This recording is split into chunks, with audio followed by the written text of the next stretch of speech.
their belief system, their ideology, and their economic interests functioned dynamically, just meaning that each one informed the other and they worked together in the English settlement of the United States.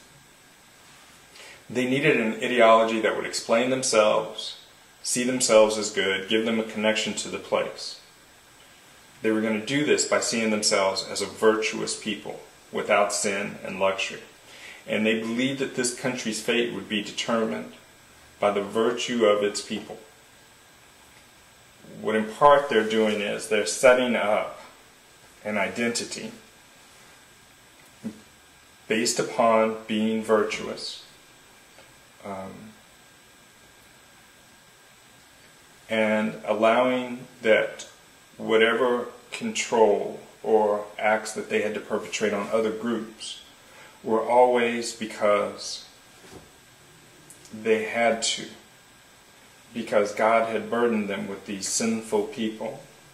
And to some extent, I think they saw women as sinful people that they were also burdened with, but that they had to control these groups. Now this goes back to the utilitarian theory that hopefully was talked about in a general social theory lecture that you've seen already.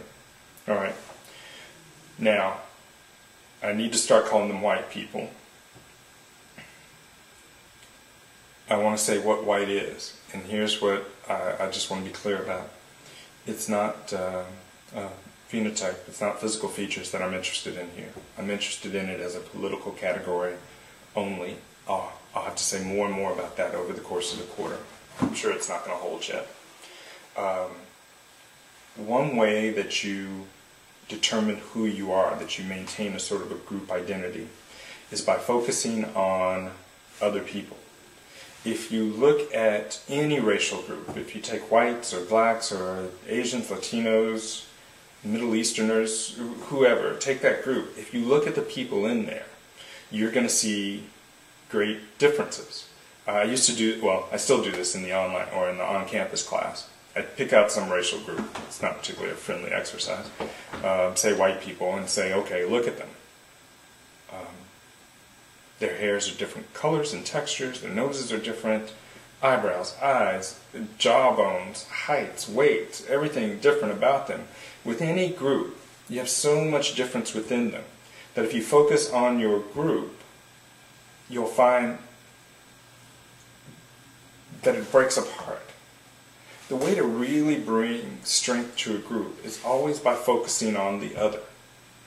If you get African Americans together to talk about African Americans, you're going to find a great diversity of opinions. If, on the other hand, you start them talking about white people, then you can bring a little bit more camaraderie to it. I don't mean to single out African Americans, it'll work for any group. They all have those others that bring them together. It's through being able to project those negative things onto the other that you bring yourselves together. I've been married a while. One of the things that happens when you get married is you see other married couples, and you're like, oh God, I'm so glad I'm not in that. It actually makes you stronger. It's what brings you together, is seeing others and thinking, oh, yeah, I'm okay, no problem.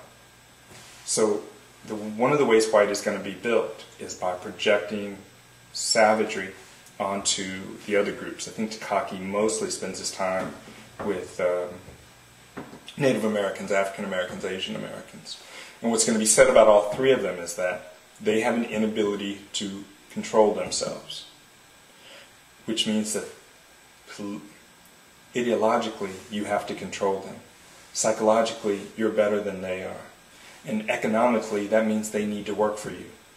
Economics, psychology, and ideology function dynamically in the United States.